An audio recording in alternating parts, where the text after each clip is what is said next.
All right, ladies and gentlemen, good morning, good afternoon, good evening. Make sure the whole day is good because we're in the lockdown. So it's all about the mental state of mind. So hopefully everything's going to be good in life as well. My friends call me Siddharth. My acquaintances call me Kannan.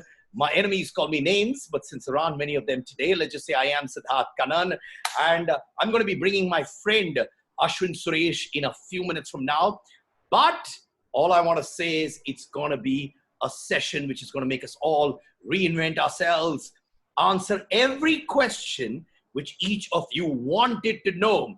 But before I get in, Ashwin, I'm going to do an energizer with each one of you, which means I'm going to ask you some questions with A, B, C, D options. It's with regard to digital content out there. And you have to send me messages on the chat and I will take your answers. So are you ready with it, ladies and gentlemen? And of course, I have on my new jacket. Hope you'll like this as well. All right, so bring this on. So my first question. In the Netflix series, Sacred Games, why does Cuckoo leave Ganesh forever? Your options are, cause A, she did not like him. B, cause he came to know her secrets. C, she was scared of him. D, she could not escape from the war.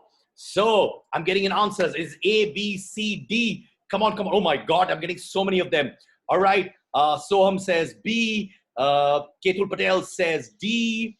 Sachin Deshpande says B. Neera Khanna says D. Bobby Kapoor says D. Dr. Paresh Karia says B. Rashmi Upadhyay says B. Brijesh Gandhi says B. Rajnikant says D. Nishant says B. Ashish says B.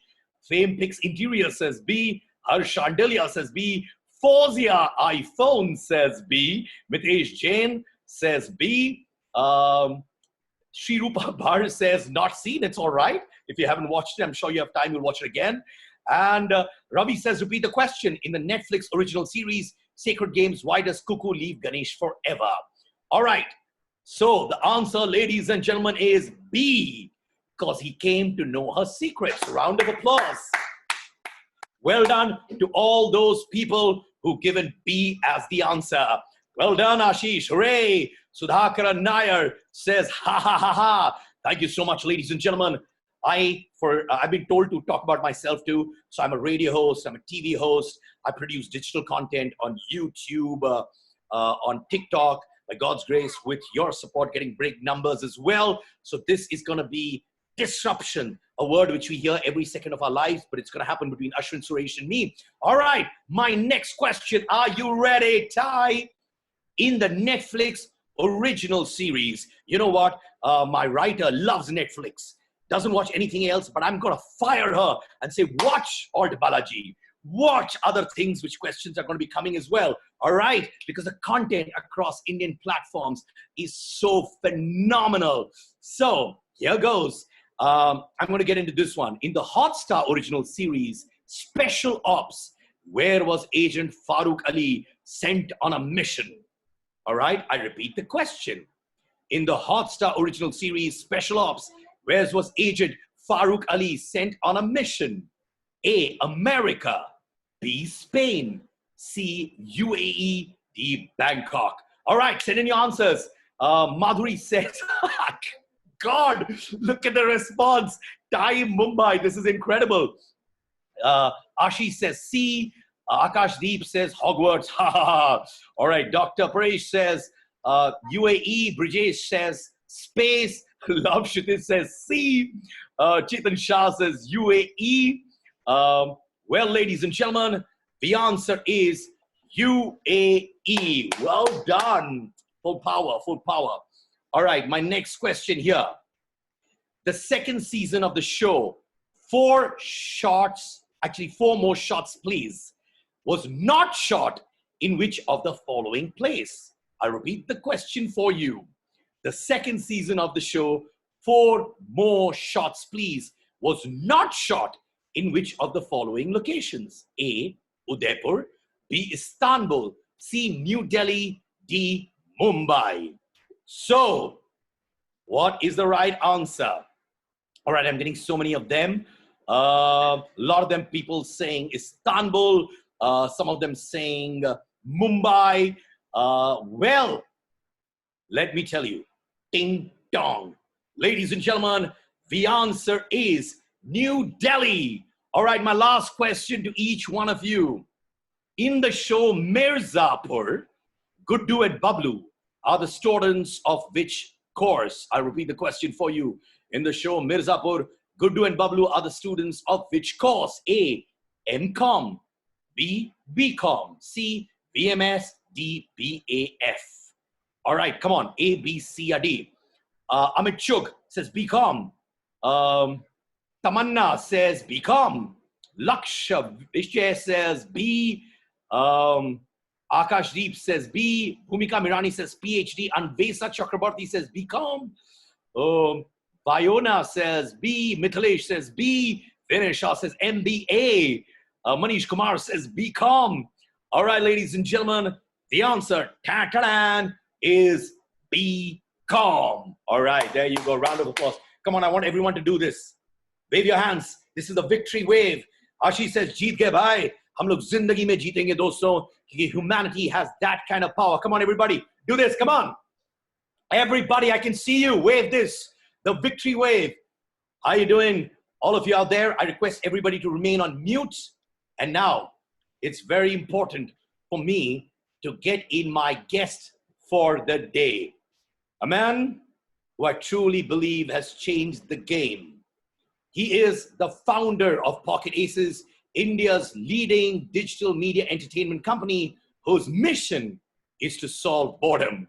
Now, the company operates 5 socially distributed content brands: Filter Copy, which is, of course, short videos; Dice Media, which is multi-episode web series; Gobble, which is lifestyle videos; Jambo, young adult animation shorts; Nutshell, which is infotainment videos, as well as direct-to-consumer platform Loco, which I'm sure all of you know is a game streaming and esports app.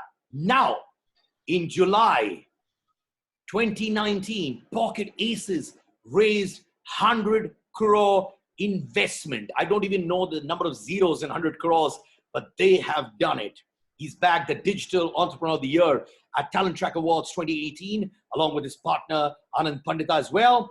Before Pocket Aces, he was a creative head at Jungly Pictures, Times of India Group's firm studio.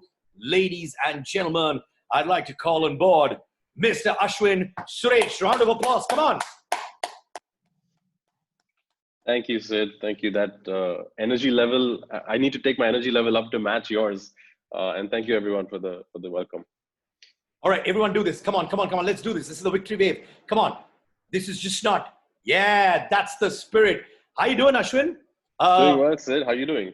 Listen, man, just to make myself feel excited, make myself feel excited, I want this to feel bright. What do you do to feel bright during these days, man? I'm wearing a t-shirt that says Bali on it. I suppose it can't be seen, but I'm just, hoping that we get to a point in time soon where we can travel again and go to faraway exotic places again. So I'm just living with hope, living a few days out from now. What about you? The colorful clothes are doing it for you yet or not? Yeah, so I walk from one room to the other, pretending that it's a holiday destination. So if I go into my baby's room, in my head, I say it's Bali. When I go into a guest room, I think in my head, it's Hawaii. So it's all about the mind, all right? Nice. So listen, my friend, I'm so excited. Ella Saukyama, start panlama macha. Ella Saukyam, let's start, please. All right. So these are also questions that we've got from our friends before this. So I'm speaking on behalf of all our friends out there. So what kind of content do customer really want, and how to make that content very easily according to you? So that's a complicated question because the definition of customer is not very simple, right? So you have on the one hand the consumer, which is people like all of us on this call today who want to consume videos, who are spending time at home, using their phones and on internet connections, watching content. What they want to consume is a whole host of a variety of things, right? So everything from very short snackable content all the way to people are binging. You asked a bunch of questions about Netflix shows and Hotstar shows. People are binging on that stuff, especially during lockdown. So the variety there is extreme, which is why I think you've got to be able to cater to all kinds of consumers there. The customers, on the other hand, for a business like ours, which is predominantly short form, like you mentioned, the channels, 4 out of those 5 are short form channels. And for there, the people paying for that content to get created are typically advertisers, and advertisers are obviously impaired during COVID, and things are obviously hard right now. But even then, like, you'll find that a lot of advertisers are still trying to stay relevant in front of their target consumer, and they still want to be a part of content that then resonates with that consumer.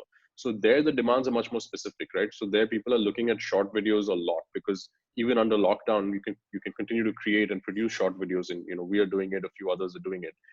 From our homes, we're kind of we're teaching actors to shoot now. It's gotten to the point where our cinematographers are on Zoom calls with actors saying, hold the camera here, make sure your face is in the bottom 2/3, make sure the light is coming from this side. And it's like a very hands-on tutorial, and actors are just getting smarter and smarter at the technical stuff, and this stuff is getting created, right? So I think anything that in the comedy space, anything that's humorous, anything that's lighthearted especially does well now, because people are looking obviously things are not easy. No one's having I doubt there's anyone who can say that they're having a very easy time under lockdown. There's always some stress, there's pressure, there's job security questions, and so people are gravitating towards comedy. We launched, like you mentioned, Jambo, which is our animation channel, and people are loving it. People, like, the consumption on that has just gone 10x over the last month. Of course on a small base, but still a sizable jump, because anything to get your minds off kind of the difficult situation that you're dealing with really tends to work. And then the same thing on the OTT platforms, right? People are immersing themselves into worlds that are just so different from their real world, right? So the action world, people are following detectives solve crimes, and the genres are just limitless. But anything to take you away from the real world, I think, is working. All right, I'm getting a lot of questions, Ashwin, here as well. To all our friends who are watching, I'd love it if you send a question, but please ensure it's one question per person. So I got a message right now here itself, where it says, what is the ideal video length for advertisers according to you? And this question is being asked by Vinod to all of us. So, Vinod, I'm going to give you a boring answer, because I don't have a simple answer for this. It really depends on the objective. There are advertisers sometimes who want to just create a lot of noise, a lot of buzz in a very short period of time. And for them, we recommend going with, 3 to 5 minute videos. That's actually the bread and butter for a channel like Filter Copy, where, we can create a lot of noise in a very concentrated period of time. So if you've got a sale coming up, or you've got some promotion coming up, or it's Diwali, right before that, we can create a lot of impact through that. And then there are, advertisers who have like always on campaigns, right? So, we do a lot of work with Unacademy and Epigamia and these sorts of brands. For them, it's usually a mix of content, right? So they'll do short form every now and then when they have a feature to promote or a specific promotion idea.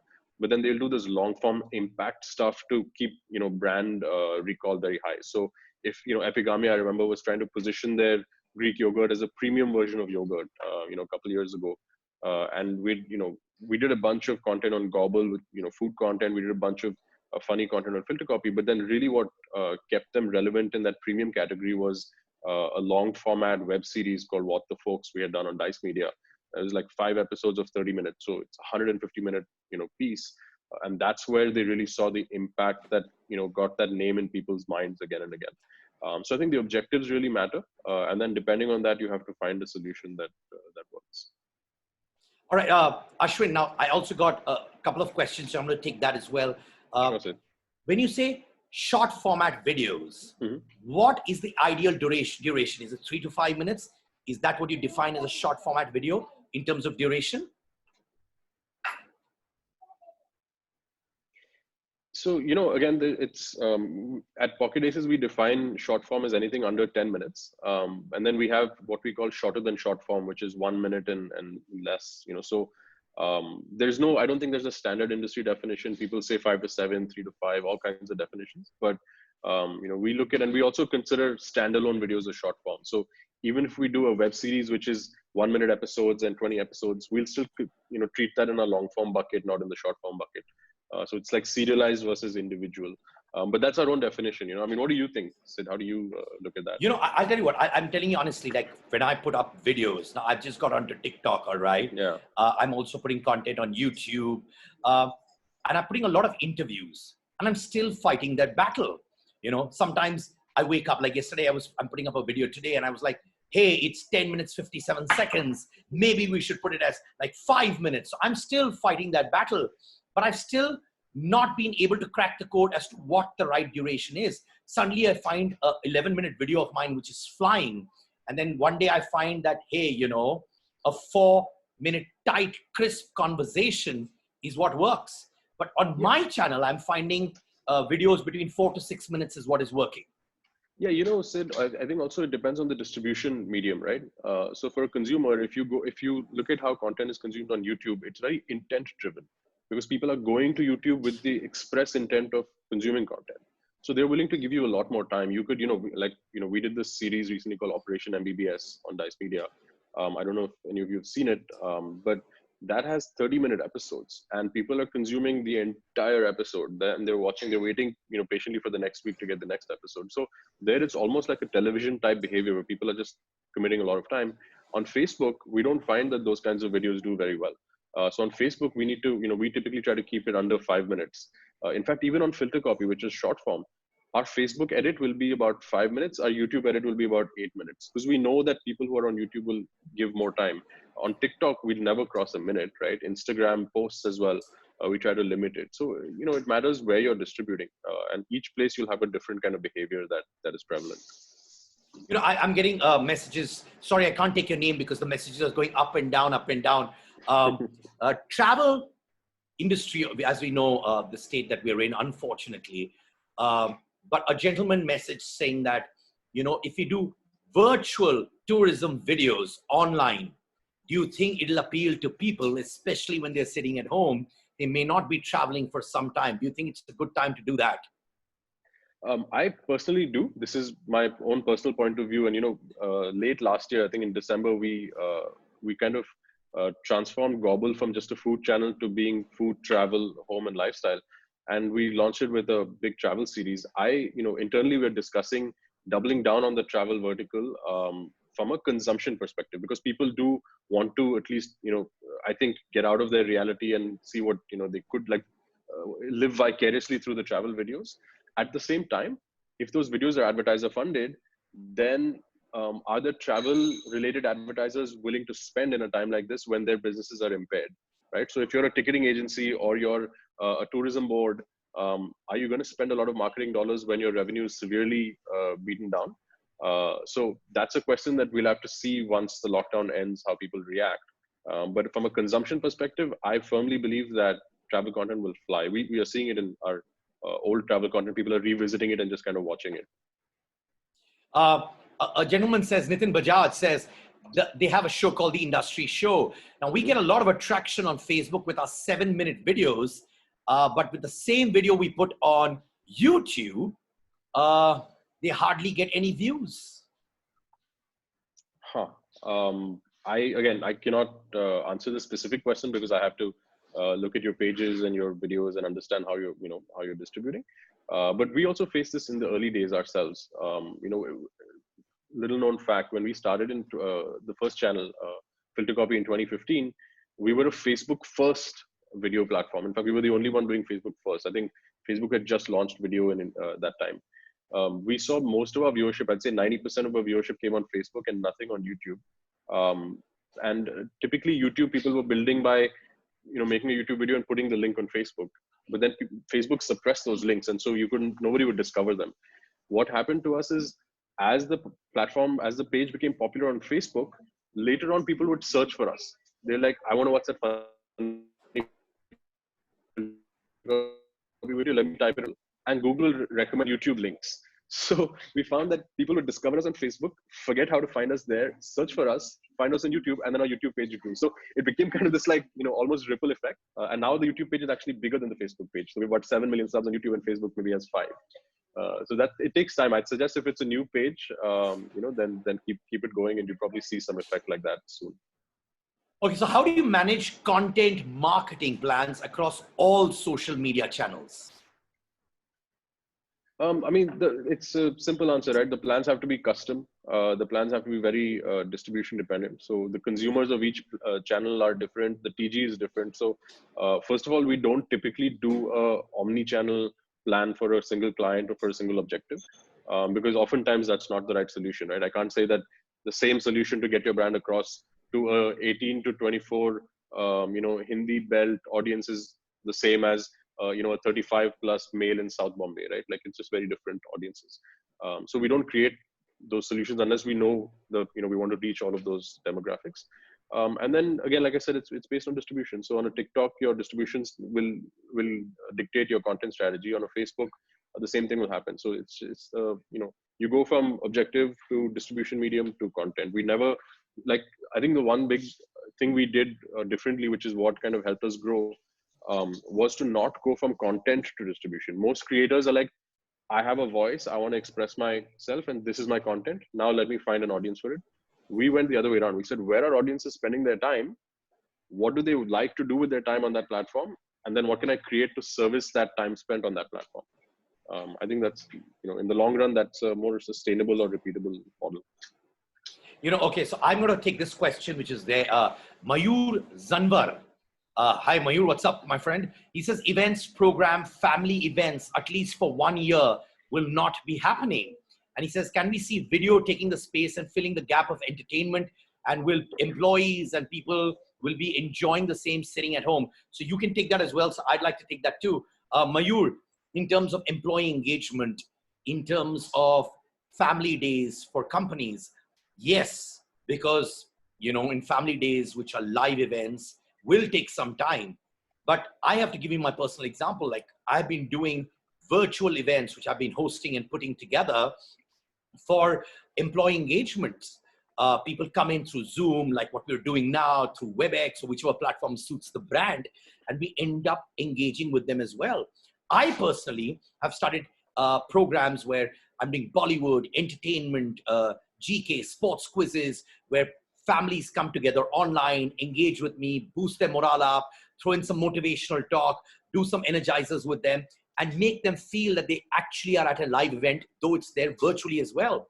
I've started doing chat shows for brands where a certain time and day is given to employees and customers and clients, and they come online, and I do chat shows with motivational speakers, whether it's a Kargil warrior, it could be a tennis player, talking about how they're reinventing their space, their headspace themselves during this time. So virtual events, virtual programs have started, and this is the way forward, at least for the time being. So, and mind Sid, you, this is a trick question, Sid. This is a trick question because we are in a virtual event right now. yes, It's clearly working. There's 280 that's all. people. You and I would have been in a conference room somewhere on a panel on a stage answering these questions, and now we're not. So I think Mayur knew that. Mayur has figured it out. We are in a virtual event right now, and hopefully you guys are enjoying it. I know I am, and so you're going to see more of these, of course. Of course. So there you go. You got your questions. So you just have to come up with content that will be meaningful to your employees as well. Now, regional content, do you think it'll drive the growth of digital and content marketing in India? Your views? First of all, absolutely. Second of all, the definition of regional is quite misunderstood, right? Because some, publications, platforms, industry bodies define regional as non-English. So Hindi then counts as a regional language as well, because the Hindi belt for that region, Hindi is the native language. Of course, there's Tamil, Telugu, Punjabi, Gujarati, and all the other languages, but Hindi also counts. And then there's ex-Hindi. Now, Hindi is roughly 35 to 40% of all consumption even today. And if you exclude English and you just look at just regional, I think Hindi is close to 60% of content consumption. So if that is a way to find regional, then sure, you're going to see growth from there. The non-Hindi, languages are also now getting bigger and bigger, and I think you will find growth there. But I've observed two interesting phenomena happening, and I'm not commenting on whether these are good or bad or anything. And I have no clarifying. I have no skin in the game. I do believe that one, more and more people in smaller towns are learning to consume English content and to maybe speak, read, and write English as well. We are seeing with the penetration of the big platforms, Netflix, Amazon. I remember somebody at Hotstar on a panel was speaking once where I was in the audience, and they mentioned that the biggest Game of Thrones community in India is in Ludhiana, right? So if places like that are now consuming English content, you're going to see more and more people learn to speak English and learn to watch English content. At that point, Indian content creators have to then start competing with international content creators to create, to fight for that attention. The second thing is the same thing is starting to be true for Hindi as well. You're finding more and more people in non-Hindi regions are learning to speak and communicate in Hindi. A large part of that is because the government has done a lot of communication in Hindi through these last 7-8 years. Hindi movies are continuing to penetrate in smaller towns that are not Hindi speaking. I mean, if you've been to Bangalore, Sid, I'm sure you travel a lot. And in the last 15 years in Bangalore, you can get by on Hindi. You could never do that 15 years ago, right? So I think that as that happens, you will find even Hindi language content getting consumed more and more. So the growth is going to come from 5 or 6 different places. It's going to come from Hindi language, from English language, as well as from non-Hindi regional language. And I think eventually there's going to be some sort of, intersection point where you have this general mass media, and then you have like niche custom content for each community through their language, their, native actors and talent and things like that. So it's going to be very interesting to see how that plays out. I don't know. What do you think? Of course, like you said, let me tell you, my folks are based in Bengaluru, Mm-hmm. and I have been traveling to Bengaluru once at least every 3 months for the last 15 years. And I've used and seen that drastic change. Even if I want to get into an auto rickshaw to move from one place to another, if I'd seen that 10 years back, if I tried to communicate in Hindi also, they would have not understood. I would have actually had to take help and talk in the native language. But it's happened universally. I'm just noticing that difference where people are actually through social media learning the language of Hindi and penetrating across. I'm getting this question repeatedly, Ashwin, which is, what is the future of podcasting, and how does one develop themselves in the motivational content category? My personal take again, I'm no expert on podcasting, but since I've been in the content ecosystem for a while, I have an opinion, just like a lot of people. I believe that the podcasting business has extremely high potential. I think audio as a means to communicate is great because it can be both active and passive consumption. Unlike video, where you can't be driving and watching a video, or at least you shouldn't be driving and watching a video. So there's a lot of, it's kind of like radio, right? There's a lot of time bands that can open up due to the nature of the medium. However, I don't think there has been a very sound business model that's been created yet. There's the platform model is there. The Spotify's of the world obviously, have aggregated a large audience, and they can start delivering value to them through, licensed content as well as original content. I think the content creators themselves, those that are creating, the Gimlet Medias, which Spotify acquired, for them, I think, in India, we have some really good ones too. There's Indus Vox Media, which I'm personally a fan of. For them, the business is much harder because the revenue doesn't come, the revenue that comes from the platform is not significant. The revenue that comes from the advertiser is not significant, but there's a fixed cost to running, and producing this content. And of course, paying the talent that, hosts all these podcasts. So, that business model needs to be kind of worked over time. It's a chicken and egg thing. If there's enough consumption, the dollars will flow. If there's enough dollars, you can buy the consumption and change that habit. But that I'm not seeing until somebody invests and is willing to create a loss leader in that space. That growth will kind of take a bit of time. There was a second part to this question, Sid. Can you remind me? You asked me two parts to this. Motivational content. Motivational content. That's right. I personally think motivational content is a huge, huge, huge opportunity. I won't take names, but there are a bunch of creators on YouTube that are now have built millions of followers on the back of motivational content. I think anything, we've observed consumer behavior, and anything that gives people hope or gives them advice or tells them, or breaks down some thinking into a structured kind of simple manner, has huge potential, because people, especially because the education system in our country has been, very theoretical largely. And so those principles are not easy to break down into everyday practice. But a motivational speaker sometimes comes and just helps you create frameworks on how to think or how to, work towards an objective, right? And that almost training is extremely valuable. And I've seen, we've been tracking the category as well. Potentially somewhere down the line, if we find that it's a large enough opportunity, we may even look at entering it ourselves. But for the time being, I think, I remain quite bullish about the category. If you have a channel and you're doing something in this space, I'd love to learn more. And if you feel free to reach out to me separately offline. What's your build versus buy strategy for content and also for entrepreneurial content? Nitin Bajaj has sent this message. Nitin, we're 100% build. I think we took an early call when we started the business not to buy, because that starts to get very expensive very quickly, which is also why we don't own a platform, because we cannot build the volume of content that can justify owning a streaming platform and the costs associated with that. So we have tried to find ways to scale the build. So short form is obviously an important strategy because you can do a lot of content there. I think last year we did about 3,000 pieces of content across our short form, which is a reasonable amount of volume now. When it comes to entrepreneurial content, the second part of your question, we have not particularly looked at that space. I think relatively speaking, it's still a very small community, the entrepreneurial community in India. When you're looking to build, when your strategy as a company is basically to build your own content, you need volume, you need scale. So you can't really operate in the niches unless you've got the ability to subsidize that niche, or it's a soft power. It's like the media companies that run news businesses, right? They almost always lose money on the news business, but it's soft power, it's good to have, and the rest of their money-making businesses subsidize it quite often.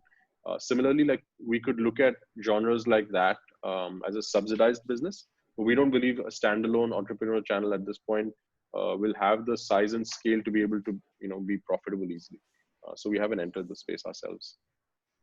Okay, Aditya Kamath says, Sid, I would like to understand the best way to evaluate the impact of FMCG wanting to invest in content. How do they analyze it? How do they end up spending on influencers?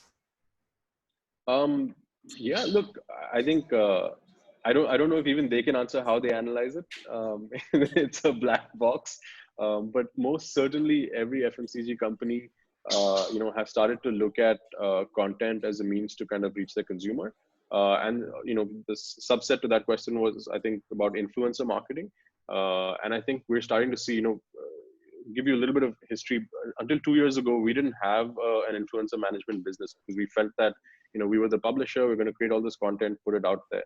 What ended up happening was inadvertently we were creating all these digital celebrities, the likes of Mithila Palkar or, Veer Rajan Singh. And suddenly you're like, hey, this, say Ayush Mehra is popular and an advertiser wants to reach out to him. And then they come to us because they've only seen him in our content. So then we felt the need to create a professional team that kind of starts to manage this talent. And so we, 2 years ago we did that, and we kind of scaled that up over the last couple of years. What we've realized through that division, because now we're interacting with brands, including FMCG brands, literally multiple times a day, is that there are 2 or 3 types of behaviors for which the brands want to kind of use content. One is on the influencer side, when they want to, it's literally like a carpet bomb strategy, when they want to just get, the number of impressions to be extremely high and high frequency. They'll get a bunch of influencers, micro influencers, nano influencers, and get them to push a message out. It's very cost effective. Of course, there is some difficulty measuring the ROI, but it's, that if you do it with a large enough sample set, you will get a reasonable amount of reach. The second method is using content specifically, right? So either integrating into third-party content, which FMCG brands were very slow to adopt. And then in 2016 and 17, a lot of them started to make that push. We saw that year, Drums Food, which is Epigamia's parent company, got into it. We saw PepsiCo getting into web series in 2017. They did a series with us called 2x3. We saw Amazon to web series content for their, not their, for the e-commerce brand. So Amazon sellers did a web series with us called Home Sweet Office last year. So we saw that push happen from these big brands. So they use integrated third-party content. And then the third thing that they've been doing for a long time, and they continue to do, is creating content themselves, right? So you'll often find like these brand films or these brand, these short films that brands kind of put together with their products. Those are usually driven, usually created just to create that premium recall or to remind the audience of what that brand stands for. They're almost almost never direct kind of marketing efforts. But I think on the influencer-led and the publisher-led side, brands are actually tying objectives and outcomes to this stuff. So whether it's with FMCG brands, they look at sales conversions. They're doing a lot of, when we work with Pepsi or we work with not FMCG but say Hyundai, they do a lot of brand lift studies. They do a lot of recall studies to understand the before and after impact. So they're starting to use their own existing methods and kind of migrate that towards digital content. So I think you'll see more and more FMCG brands do that. Sorry, the last bit of that question, I know I'm taking up too much time, but Sure. they're also direct-to-consumer brands now. If you look at kind of how the brand ecosystem is evolving, we saw in the US, the Dollar Shave Club became kind of a huge deal and then eventually sold for a nice amount of money. In India, we're seeing a lot of businesses like that, right? So whether it's Bombay Shirt Company or there's a bunch of these direct-to-consumer brands. I can't recall too many names off the top of my head, but Bombay Shirt Company is an example. For that segment as well, content is the primary method of marketing, right? Whether it's their own content or integrating in third-party content, that's like the primary means, because they're not doing, at least in the early stages, they're not doing a lot of TV campaigns. They're not doing a lot of, radio and print. So I think the opportunity is huge if you are servicing that marketing need. All right, Bhumika Mirani has sent me this message at least 3 to 4 times. I have to take this, otherwise the fintech I'll one, be on right? the radar. Is it Yes. the fintech one? Because I've been seeing it too. Yeah. So let me ask you: any guidance on creating content in fintech space? Any guidance on creating content in fintech space? So I've asked that question. There you go. It's all yours. So Bhumika, I saw the question pop up a few times. Unfortunately, I'm not an expert on the fintech space, and so I have very little understanding of it myself, beyond just a casual observer. Again, I think when I look at, I'll give you a more general answers. When I look at different sectors, the way I like to evaluate it, the way we do it at Pocket Aces is we first slice the industry down by consumers, right? We say, look, how large is that demographic who will consume this content? So if it's fintech content that is tailored to a consumer, which is how to manage your finances, or how to do savings, or how to invest in mutual funds, how to be tax efficient, then you've got a very large community that can benefit from that content. It's kind of like Investopedia. When I was a bit younger, I used to use Investopedia a lot to kind of consume my fintech, not fintech, but my finance content, to learn how to manage my own finances. If you are talking about creating content for the fintech community of people who work in fintech businesses or people who run fintech businesses, it's likely a smaller community. But the good thing with small communities is they're incredibly loyal, and oftentimes if there is enough value or convenience being provided by your content, they'd be willing to pay for that directly through and transactionally. And there is no community in India that is more willing to do transactional commerce than the fintech community. So if you create content that adds immense value to them or gives them huge convenience, they will actually pay you for it. All right. Someone else just sent me a message. I'm not being able to see the name, but I'm sure you know who you are. So he says that how do you generate revenue which is beyond just sponsorship for your content? Yeah, so we have 4 or 5 different revenue lines. The big one, like you said, is sponsorship for our content, and I wouldn't call it sponsorship per se, because it's not that we just say like this brand is presenting this piece of content. It's actually integrated, brand integrations, essentially native brand integrations. So we are actually getting the brand's message very early on into the content creation life cycle. So understanding what the brand is trying to communicate, inserting that into the germ of the idea that then gets developed, and then putting that content out. So that's kind of a big chunk. For us, the couple other revenue streams, one, like I mentioned, talent management has become quite big for us. It's grown, I think 7 times over the last year. And this year we expect to grow another 5 times. So that's going to become a sizable chunk for us, because more and more influencers are working directly with brands, and they need someone to manage that for them. Also, we can create custom solutions for a brand, right? Because we can get a brand to do a package deal with multiple influencers or content plus influencers. So we got that integrated marketplace, so we can kind of put together these solutions. The third thing is we also create premium content for streaming platforms, right? So with Dice Media, we were one of the first guys in the country to do a deal with Netflix. We did a deal for our show Little Things back in 2018. In fact, I think we're the only show to have a season 4 in the works. We were supposed to be shooting season 4 as we speak, but because of COVID, that's kind of been delayed until the shooting restrictions ease up. So for us, OTT platforms are also a source of revenue. They finance the content we create. They finance development for a lot of the content we create, and we're now working with pretty much all of the major platforms. The next thing is also, because we put out this content on YouTube and Facebook, we also receive ad share from them. So on the Facebook network, which is Facebook and Instagram, because WhatsApp is not monetized actively, we are the second largest revenue earner in India in the entertainment space. So there is one news network that makes more money than us, but after that we make a lot of money because we're on Facebook alone, we're doing maybe 350 to 400 million views every month across our original content, and that stuff is monetized through pre-rolls and mid-rolls. And so we see a sizable chunk of revenue coming from that. Similarly on YouTube, while we're not the largest on YouTube because the music giants are making a few extra zeros than us, but we still see sizable revenue coming. Again, on YouTube we'll do another 200 to 50 million views. So we're doing about 500 million views a month on average, sometimes higher, sometimes a bit lower, which translates to sizable revenue then at that scale, which is why I talked about, I said if you need these brands, you have to hit scale, because then these revenues start to become meaningful. When we were just one channel, the revenue wouldn't pay for our electricity bill. But now that we're multiple channels, that's now become a sizable, it's obviously in the multi-crores. So those are, am I missing anything? There's a couple of smaller revenue streams. We have exploitation of our IP. For example, Little Things, there's a book that we published with Penguin Random House. On Gobble, we're about to launch a spice line, which is branded Gobble. So there's some licensing revenue that comes. It's not sizable yet, but it's nice to have. It's also a testament that if you really spend time on exploiting IP, you can extract small dollars, and ultimately it's a long tail, right? It's like your one or two revenue streams will pay for most of that IP, but then you can extract a lot of dollars from the smaller revenue streams over the years. So that's the broad answer to your question.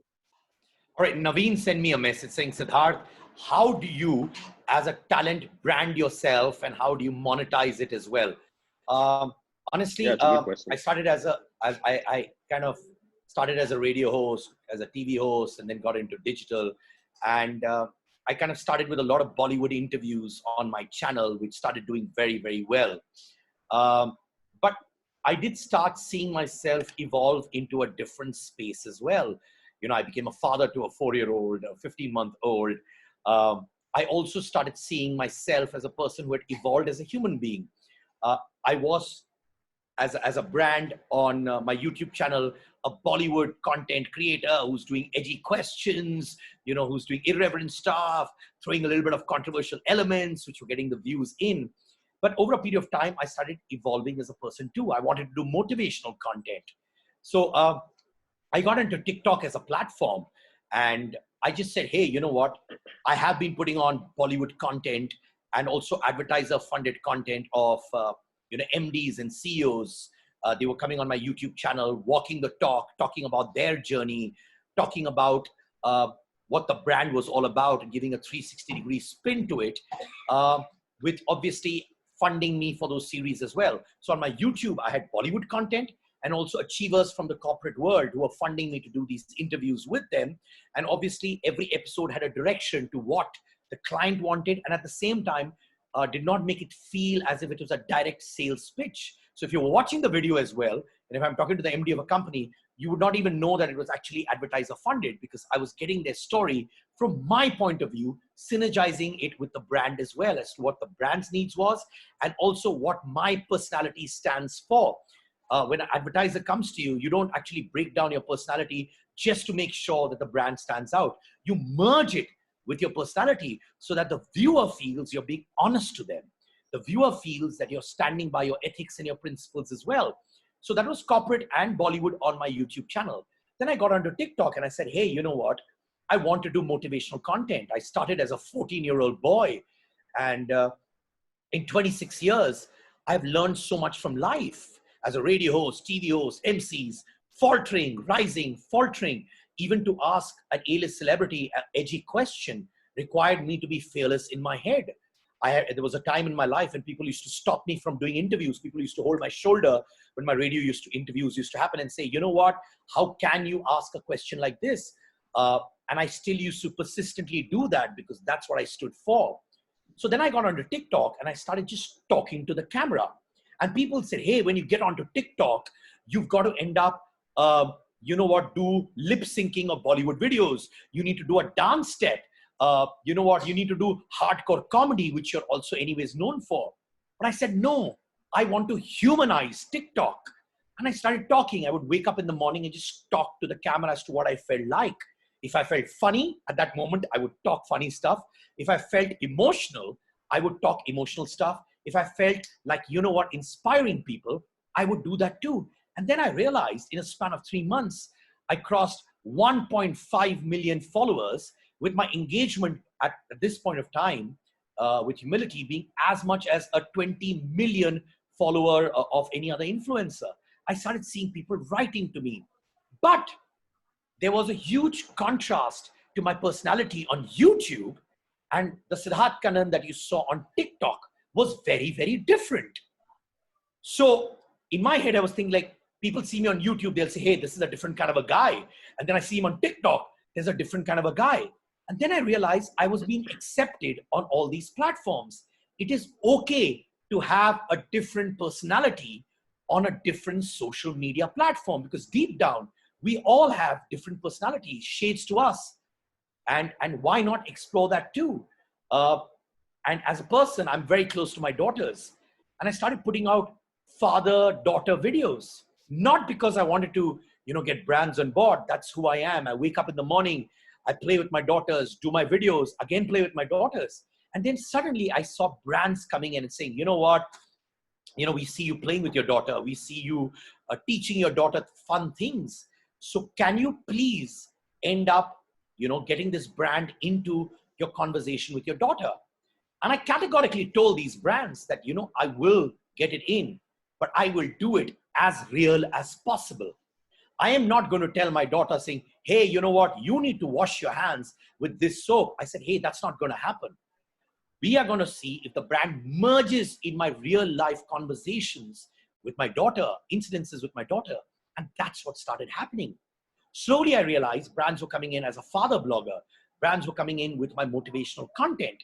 So at the end of the day, as an influencer, you've got to be who you are. And you'll find brands merging in to your content. What do you think, Ashwin? Dude, 100% Sid. I mean, of course, you're the expert, so my opinion actually doesn't matter here. You're absolutely right. And every influencer I've seen grow rapidly has done the same thing. It's like that authenticity is what people actually follow you for. And, if you also, from a personal standpoint, I think if you're an influencer who's always pretending to be a persona or be a character, that starts to get tiring and weary, because you're not like doing a 9 to 5 job. You're 24/7. You have to be available to your audience, and you're supposed to keep putting content out. You can't be in a, putting on a persona the whole time. You have to be real. So 100%, man. And it's amazing to see how you've built that out, Sid. Okay, my question to you is, actually, here goes. Hiteshwar says, how do you end up handling heavy topics like mental health and yet keep the content positive and entertaining on a platform like TikTok? Hiteshwar, at the cost of sounding self-promotional here, I will recommend that you go to Filter Copy, and there's a video called A Story About Depression, and watch that. I will see if I can maybe, while we're answering another question, look for that link and share it here on the chat. But we tried this, recently we had the same conversation. We said, is it possible to talk about serious topics, but in an entertaining manner, not to be, not to make somebody feel sad after reading it or feel depressed, but just literally shed light on it and just kind of show. We don't want to preach. We don't want to tell people how to behave, how not to behave. We're not trying to define what is woke culture, what is not woke culture, none of that stuff. We're just saying, can we shed some light on a tough topic? Thank you, Nakul. You just shared that that link. And I think, we tried that and it seemed to work. We got a lot of appreciation for that video. There's no formula to it. It was just trying to keep, shed light versus trying to talk to a consumer. See if that video answers your question. And maybe you can pick up something from that and modify it for a TikTok-like platform, which is shorter in nature. Ashwin, like I said, now suddenly I really want to give back to society in whatever little ways I can. And I really want to do that. Honestly, a lot of people came to me, Ashwin, and I say this to you. Hey, you know what, Siddharth? You're doing Bollywood content. You're doing crazy stuff. You're jumping on top of chairs with celebrities, jumping on their shoulder. You're throwing all this. And suddenly people see you as this guy who's giving motivational content. People will not accept you. You know what? It's going to be disastrous. I obviously used a new platform like TikTok to do it, Now, so I've started talking to people about mental health as well. And also, like, supposing, like, a person like me, moment this lockdown happened, I was like, hey, what's going to happen to virtual, events? Because I'm a hardcore events guy. I have a chat show on ZTV where I have to shoot week on week with A-list Bollywood stars, which eventually I put on my YouTube channel because of the deal that I've cracked in. What's going to happen to that? And, but at the end of the day, I just realized that whatever I do, I have to figure out a way to bring up a new idea by the spur of the minute to sustain myself. So you introspect and you see different shades to you. So I said, hey, I can't do week on week Bollywood interviews at this stage. Maybe I can do through Instagram lives. I'm getting a lot of celebrities and doing all that. But obviously it's not the same as before. So I started doing motivational content on how to keep yourself happy, peppy, and also started throwing anecdotes of my life. So when I'm talking to people saying, yaar, you know what, bhai, मुझे मालूम है कि धंधा बंद होने वाला है. Sorry for the language, but this is how you talk sometimes. मुझे मालूम है आपको सबको इस बात का टेंशन है कि यार धंधा बंद होने वाला है. मैं आपको बता दूं, मैं हफ्ते में 4 इवेंट करता हूं, दुनिया भर घूमता हूं, और आज घर में बैठा हूं. पर मैं क्या कर रहा हूं? मैं आपसे बात कर रहा हूं. At the end of the day, मेरी एक तमन्ना थी कि मैं जिंदगी में अपने अंदर का जो मोटिवेशनल एस्पेक्ट है उससे यूज करके आपसे बात करूं. और आज मैं ये कहना चाहता हूं, मुझसे बेहतर कौन आपसे ये कह सकता है कि चेयरफुल रहो और कुछ ऐसा आइडिया निकालो जो आप सिर्फ फोन के सामने कर सकते हो. Moment I started giving my own anecdotes, people started relating to it. Like Ashwin said, if you're going to say, ye karo to be happy, ye karo to be happy, no one's going to buy it. No one cares. Yeah. Start talking about your anecdotes. Start talking. I felt unhappy at one time. I felt disastrous at one time. And this is what I did. So maybe you can do that, or maybe come towards an alternative solution. So motivational talk is not only about giving gyan. Talk about your own experiences. Become raw. Become real. And also decode your own self. Like when I'm talking to you right now, I spoke to Parikshit. And I said, Parikshit, you know what? What does one do in a webinar? And he said, Siddharth, just do whatever you feel like doing. That's what I'm doing. I'm not doing it keeping in mind that there are corporate people watching it. I'm doing what I'm doing because this is who I am. So I think, anecdotes from life work. Yeah, Sid, like the thing is, everybody can learn something from everybody else, right? So any one of us has some experience or some learnings that can be useful for someone else. So motivational speaking is almost just that, right? It's not about telling people how to think or what to do. It's actually, telling them about things that you have experienced or you have gone through, and they can pick up what they will from it. Different people will pick up different things from it. So I believe in that. So, Sid, I also, if you don't mind, want to take a question that has been popping up quite a few times on the chat about the role of data and AI in developing content. And how does tech aid someone to kind of make content successfully? I have this is a pet peeve of mine when people talk about AI and ML creating content and then data, right? Because they're all different words, they're all confusing. I'll tell you my point of view, and in fact Pocket Ace's point of view as well. When we started the business in 2014, 2015, I remember we were out in the market trying to raise capital from investors, and a lot of investors were telling us, hey, but you don't have AI and ML kind of creating content for you, right? I'm looking for companies to invest in, where we've met a few companies who told us that using AI they'll start to create content, and it'll be automated content, and they can do it at scale and all of that. And honestly, like everything I knew about both tech and content, I'm an engineer. I have 2 engineering degrees, including a master's from the US. So I was like, everything I know about, computer science and whatever I've studied, and everything I know about content tells me that it's unlikely that in the next 5 to 7 year horizon, which is the investors horizon, typically the VC funds have a 7 year or maybe 10 year window. There is going to be a company that can just automatically create content of high quality at scale, which can be monetized. And then we said, okay, if that's not possible, then how can you use technology to enable you better? As we kind of built the business out and started to understand the role of technology better, what we believe today is that technology can greatly assist in gathering data, and then a combination of technology and humans need to then translate that data into actionable insights, because data, I think, is meaningless without any insights. And oftentimes people talk about, we have so much data, and Netflix had the big myths they perpetuated back in 2012 or whatever, that we had data on David Fincher and Kevin Spacey and political dramas, and so we decided that we're going to make House of Cards. It's not that simple, because you don't actually just look at a bunch of data and just that insight doesn't just show up. You have to really mine for that insight. You have to have, and that's why I feel like it's a combination of tech and human, where you have to still go and seek that insight out, and then you have to test that, because those insights are not always accurate. So it's a very iterative, slow process, and Naveen, to your question, you had asked this question earlier in the chat. What we do now is we use the economics of content to do that testing, meaning we will take really cheap and short form content, like stuff that costs us maybe 5,000, 10,000, maybe 50,000 rupees to make. There we will test out all the insights we believe we have gleaned from the data. So we look at the data and say, oh, people seem to like this combination of actor and actress. Can we do more relationship content on them? It's superficial, because we're going on the basis of a little bit of information, but we don't have a strong reason to believe that. Then that short video will give us more information. It'll give us more data. Then if we see repeatedly that we're able to prove that out, then we'll say, hey, can we do more expensive stuff for them? Can we put them in a big web series? Similarly about topics, right? Like, should I do something on motherhood? Let me make something cheap, put it out there, see what it says, see how the data is, what the retention metrics are like, what the watch time is, what the audience demographic is. And then if I can double down and do more on motherhood or more on marriage or any other topic.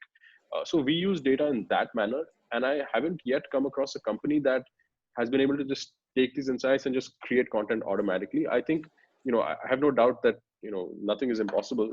And somewhere down the line, you'll find the capability to do that.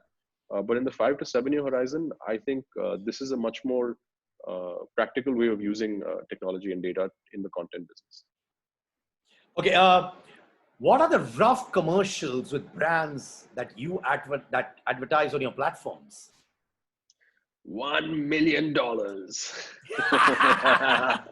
No, I'm kidding. No, look, it really varies. Like I said, we have so many products, right? There's short videos, there's food recipe videos that are often cost us in the thousands to make, and then there's series that cost us in the multiple crores to make. So there's no simple answer to that. What the way I think about it is like, what is the advertising market of that? How much is digital of that? How much goes to Facebook and Google and the behemoths there, and what's left? And whatever is left, how much of that pie is content marketing? And then the second part of that is how much of that mix will shift. So how much of the content marketing pie will grow out of the digital pie? How much of the digital will grow out of the total pie? So that's a way for us to look at the market, but and the market potential. But the ticket sizes vary. We've done deals from 1 lakh, 2 lakh, all the way to deals for 10, 15 crores, right? So it varies. Okay. How useful are Google Ads, and how do we grow the network effect of a business? Two different questions, I think. And I'll wear the hat of a person who's running a platform, which is Loco is our esports and streaming platform.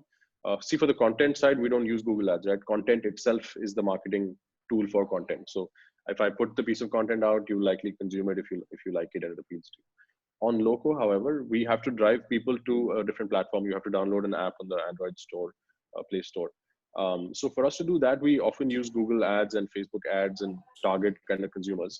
How useful is it is a very vague question, because of course it's useful for some, it's not useful for others. At a certain price, it's useful for everyone. So when we get good, click-through rates or good cost per installs, of course it's useful. Does it reach a lot of people, and is there a huge amount of your target demographic within their reach? Likely, yes. Same with Facebook, the Facebook how do you achieve network effects? I think is a much harder question to answer. I think I have not yet built a business where I've had to rely on a network effect kind of phenomenon happening. But obviously, I think the basic answer is what you probably know already, which is anytime that my product improves by virtue of having more users use it, then that obviously will start to create that flywheel that leads to that network effect. But honestly, I'm probably not the expert on that subject. All right. There are a lot of people out there who obviously say for a startup, right? Mm-hmm. There are unlimited budgets to spend on assets. So what would you recommend to them? What kind of assets can you, is there specifics in the question? So basically, yeah. So startups, which really have limited budgets when it comes to digital marketing as well. Right.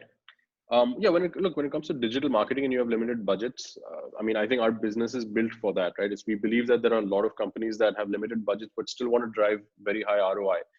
I'm a believer in the content marketing business, but I'm also biased because I've staked my livelihood on that. So I think that content marketing is very effective. We have found, and let me give you a little bit of a proof of the pudding. When we launched Loco as a direct-to-consumer platform, when we wanted to do digital marketing and we didn't have a lot of money as a startup there, what did we do? We turned to ourselves. We turned to Filter Copy and said, "Bhai, please isko market kar de." And Filter Copy then created content that then pushed consumers to that platform. And we saw a huge uptick. We did a Filter Copy video. This is 2018 Feb, around Valentine's Day, with Dhruv Sehgal and Mithila Palkar as the leads in the video. It's a romantic video around Valentine's Day. But we had a scene in the video of them playing Loco on the app. And at the end of that video, they said, "Listen, go to the Play Store and download Loco." Within 3 days, we saw 500,000 downloads. So much so that we didn't expect that kind of traffic. We knew we were delivering value for brands. We didn't realize how much. And so two things happened. One is it broke all our servers and we had to, our DevOps guys were going and fixing everything and trying to increase our capacity for the next games. The second thing is we went to advertisers and increased our pricing. And we said, we've been leaving money on the table. Now we've seen we can measure the downloads, because in the past they wouldn't give you that data. You wouldn't know how much you affected the traffic, but you looked at it yourself and we have to increase our pricing. So our pricing went up that year, 2 years ago roughly, and we learned that the efficacy of this is much more than people were understanding. How long did it actually take for Pocket Aces to break even? So it's technically we're not broken even yet because we're always investing in growth. So if you think of our content business, excluding Loco, the platform, we broke even last year. So it took us, last year was 18, 19, and we started in 15, 16. So 3 years to break even in the content business. Loco, which is our direct-to-consumer gaming platform, is not break even yet. It still burns money, and we in fact take the cash flow from the content business and subsidize Loco through that. The goal is obviously to grow our user base on Loco, and eventually Loco will start throwing up cash as well. How does one ensure the virality of the content that one produces? If you break this down, I don't think obviously it's not pure play science, but if you break this down, what is virality, right? What is a virus? This is the wrong time for me to be asking that question when we're sitting at our homes locked down in a pandemic. But a virus is simply something that propagates incredibly rapidly from person to person, right? To simplify that definition, viral content is the same thing. Is if I seed content, if I seeded the virus in a human and then that virus spread because of that human's contact with other humans. Similarly, if I seed content with one of you and then it spreads through your networks to other people and then from their networks to other people, that is virality, which means then I have to create something powerful enough to seed first with a large number of people and then to get them to spread that, which means I have to get you to distribute it either through your Facebook network or through your WhatsApp groups or through your Instagram profile or some method. Then all I'm doing is then trying to backward calculate what will get you to share, what will get you to spread. Now, in the case of the coronavirus, it knows that you will communicate with other humans, and so it will automatically receive that spread. In the case of a video content business, I don't know if you will share my video. So then it comes down to kind of human behavioral psychology, which is anything that's uplifting, anything that makes people angry, anything that gives people a sense of identity, anything that's relatable and reflects themselves. These are all things that get shared. Anything that's informative and teaches you something new, or anything that helps you shape your online persona to appear smarter than you really are. Like a video that says, understand the Syria conflict in 3 minutes. When I share that, I'm signaling to the rest of you that I care about international politics and the conflict. And, I'm giving you an explainer here, right? So anything that does, causes me to share that is a part of the consumer behavioral psychology that we will create content towards. So virality is it can be compared to the disease and much better understood than, if you listen to a digital marketer describe it. So how do you calculate the ROI on your video campaign? Well, it depends on the objective, right? So if you're working for an app brand and then they want to just direct downloads of their app, then it's simply you just track the downloads, right? Like we did it for Loco that way. If you're doing something, if you're doing for a PepsiCo, they have so many campaigns on at the same time. You can't isolate that is web series ki wajah se itna sales बढ़ गया is region, right? It's very hard to isolate that. So there, what happens is they look at, they track ROI by looking at brand lift. So they'll do a study of consumers before the series went out, and then they'll do a study of consumers who have watched the series, and they'll see if their brand recall and their salience of the brand has increased in those consumers. There is no super accurate method to do it. It's a lot of it is extrapolated from a small sample set, but it's the same way that they've been doing it in other platforms in the past. Has COVID-19 kind of changed the way viewership has changed? Is there a demarcation in terms of how viewership has changed in terms of viewing content with this COVID-19 coming in? Yeah, I think, obviously it's a very complex subject to understand, right? Like people are consuming content now a lot more because they have a lot more time. Obviously, once things get back to at least where people are working now, I don't think things will ever get back to normal as in pre-COVID. But whatever the new normal is, people will obviously start to have less time, and then that consumption will fall off as well.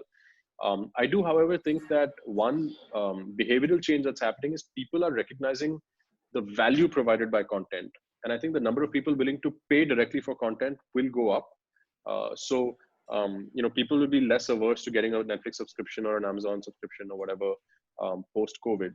In terms of the free platforms, or at least free to the consumer platforms like YouTube and TikTok, I actually don't think a lot has changed except for increased time spent, right? These platforms also, their algorithms prioritize recent content.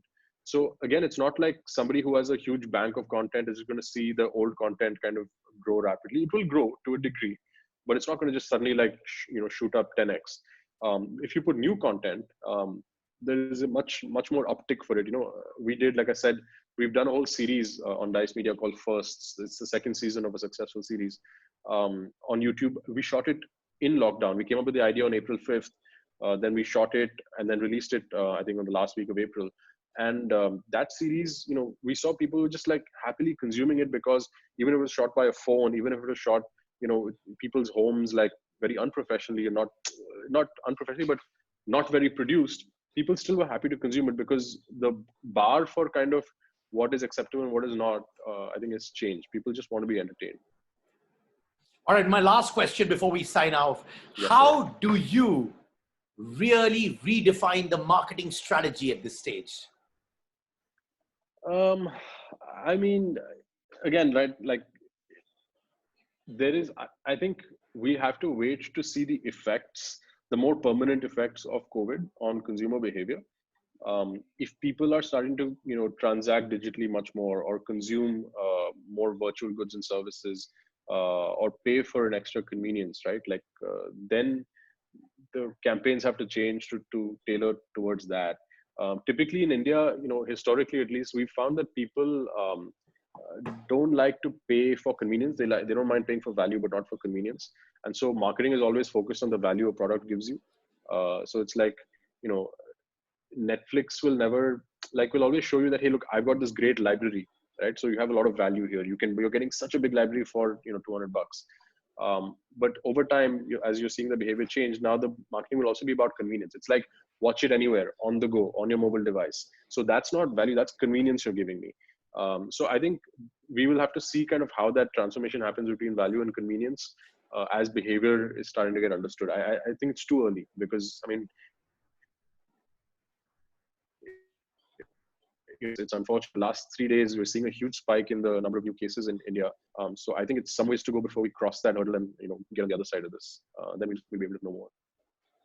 All right, thanks so much, Ashwin. But before that, ladies and gentlemen, I'm just going to throw one more question to all of you. You got to answer. This is very popular right now, Money Heist, which is one of the most popular shows on OTT. So my question to all the viewers, which you have to reply on your chat, including you, Ashwin, and including the Thai Mumbai team backend and everyone who's watching. So the whole idea and plan of the Money Heist was whose? A, the character Angel, B, the professor, C, the professor's father, yeah, D, the character Nairobi. A, B, C, or D, put it down on the comment section now. Okay, wow. We're getting everyone saying... I put it down before you even finish the question, by the way. No, don't give me the answer right now. There are a lot of people who are saying C, C, C. I was the first one to put it down. Wow. So, ladies and gentlemen, the answer is C. All of you, please put your hands up and give me a victory wave. Come on, let's do this together. Well done, ladies and gentlemen. Nothing's going to stop us. We're going to go forward no matter what happens. One more time. Come on. Ashwin, do this. Shake it harder, harder, harder, harder, like that. Thank you so much for joining us, ladies and gentlemen. And all I'd like to say is, Thai Mumbai, keep reinventing yourself. Keep redefining the space that you're in. We're so proud of you, Ashwin, for what you and your team are doing. And really, I mean this from the bottom of my heart, that we're actually ending up taking a lot with ourselves through this session. A big thank you to Thai Mumbai, Naveen, Shabnam, Ashwin, everyone. Thank you for all those people who came in, saw us. Some people whose questions we couldn't take. You must understand we're getting so many of them. We tried our best. And thank you so much. And like I say, keep reinventing yourself. Keep things of ways of doing new, innovative things. And yes, all I can say is Thai Mumbai, rock on. Yeah, thank you, Thai. Thank you, Sid, man. You've done an absolutely fantastic job to negate my low energy levels with your extremely high energy levels. And hopefully people found that entertaining. So thank you for all of you for giving us your time. Sid, the Thai team, very, very grateful to be here. Yeah, thank you, Sid, and thank you, Ashwin. This was a rocking session. And rest assured, we're going to be doing a lot more on especially the media and entertainment industry. I think this is the time when the whole industry is changing and viewership is changing and even content forms are changing. So thanks, Ashwin, for all your insights.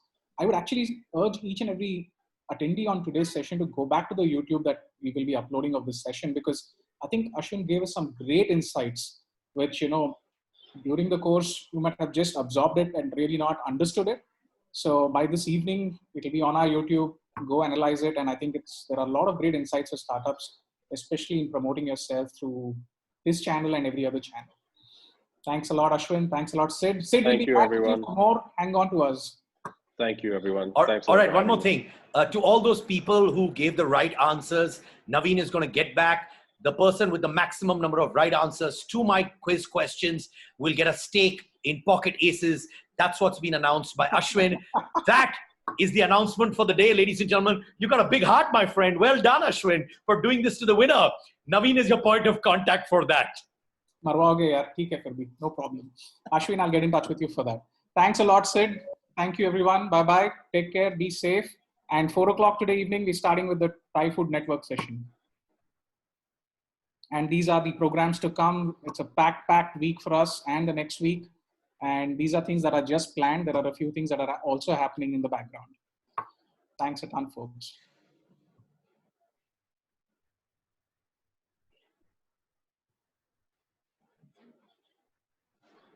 Okay, bye-bye, everyone. See you. Go have some good lunch now. Bye-bye.